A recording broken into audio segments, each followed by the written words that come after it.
Behind me is Westall Secondary College.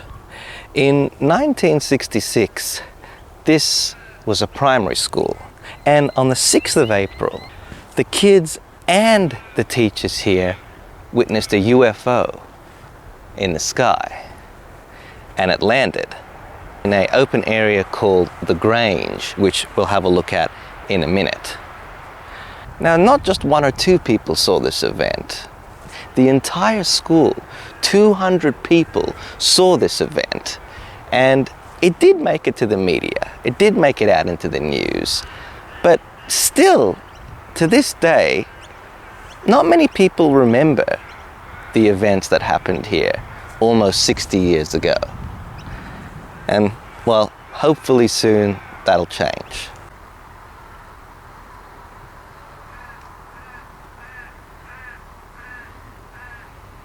So at 11 a.m., the kids go out to recess, and one girl notices the UFO in the air, and she runs out and she tells all the other kids to look up at the UFO. One teacher grabbed her camera to take photos of the craft. The camera was apparently confiscated by officials and never returned after the event. The craft appeared to be metallic. It was silver in color, and it seemed to have two parts, with a flat saucer-like bottom and a dome on top.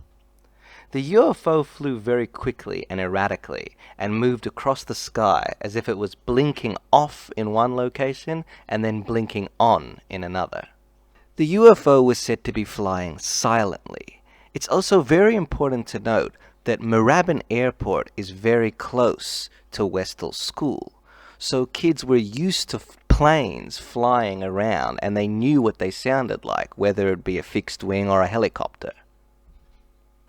Now, the craft itself, after flying past the school, actually touched down in an area called the Grange, which is a short ways away from the school.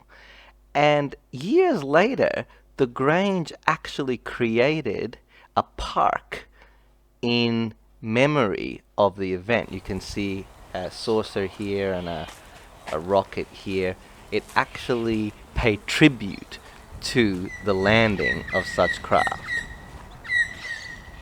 So kids can actually come here and play on a mock-up of the craft, and you can see the interior here is all decorated. You got some nice space. Walk inside here. Ah, there we go. Look, we've got a little control panel. Not sure why they'd need steering wheels, but we've got flux capacitor, we've got warp drive, we've got engine status, and it looks to be a sleeping bag here. So there is whether it be the alien itself or an abductee, has actually called this place home. So there's some information scattered around the park, testimonials, what people saw, but now we're going to make our way through the Grange and find the alleged landing site for ourselves. So after entering through the gates you saw at the beginning, you can walk down this little trail, and it's actually adjacent to what's now a golf course. So you walk adjacent to it, and then we're going to continue walking up to the landing site. Some students recounted that they saw men in army or military clothing at the Grange examining the landing site. While some accounts state the military burnt the landing site, the farmer who owned the land stated he burnt it himself to stop people from trampling onto his property. So one key member of the story was the girl who first spotted the craft and spread the word to others. She supposedly disappeared shortly after the event and could not be tracked down for decades. She left the school. Her name was Tanya. Last year, Tanya did come forward and shared details of the story. She spoke about how 2 days after the event, 2 American men in dark suits with thin ties came to the school and interrogated her in a small room about what she saw. They told her the Australian government was working on something for the benefit of their country. It was secret and they should not have seen it. They made me feel very important. I was in on the secret the communists must not find out about. As a result, being a child entrusted with this information, which I knew even then wasn't the true story, I felt very special and continued to keep my mouth shut.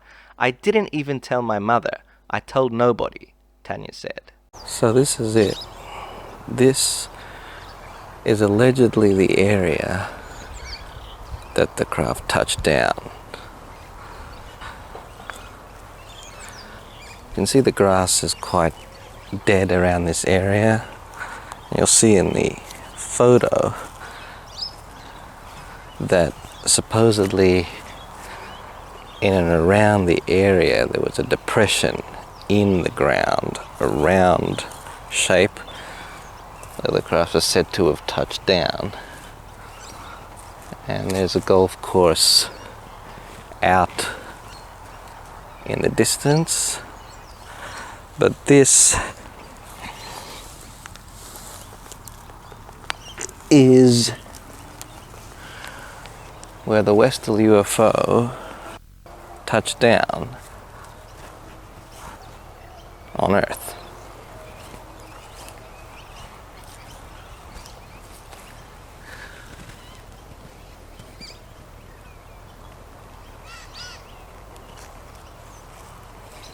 Officially, The Age, an Australian newspaper, described the events as a weather balloon. Where have we heard that one before? The Weather Bureau released a balloon at Laverton at 8:30 a.m. and the westerly wind blowing at the time could have moved it into the area where the sighting was reported. Another prevailing theory is that the sighting was a highball, or high-altitude balloon, used to monitor radiation levels after British nuclear tests at Maralinga were conducted in South Australia. One such experimental balloon was launched from Mildura, which is over 500 kilometers or 300 miles away from the school. However, it was stated that it could have floated off and landed near the school. This photo was taken 20 kilometers or 12 miles away in Baldwin on April 2nd, 1966, 4 days before the Westall Incident, by a young businessman and engineer. It shows what appears to be a metallic craft flying belly first through the air. Analysis of the photo reveals it's most likely authentic and free from alteration. Analysis of the shadow from the house confirms it was likely a large object in the sky, but it is still possible that the photographer could have just thrown a metallic object in the air and shot a still. So here we are, nearly 60 years later in Westall. Nowadays, UFOs are starting to hit the mainstream, entering the zeitgeist. They're entering the media with their new rebranding, UAP, or unidentified anomalous phenomena, to include things like underwater vehicles that go down and up through the water, not just in the air. So nowadays we don't just have crop circles and abduction stories, but we have whistleblowers coming forward and giving testimony to Congress saying, yes, we have craft, several craft. We do have crash retrieval programs and reverse engineering. Just at the end of this month, at the end of November, there should be another hearing to Congress in America to actually open up this story even more. Hopefully we'll get more information. So maybe the question shouldn't be, are we alone?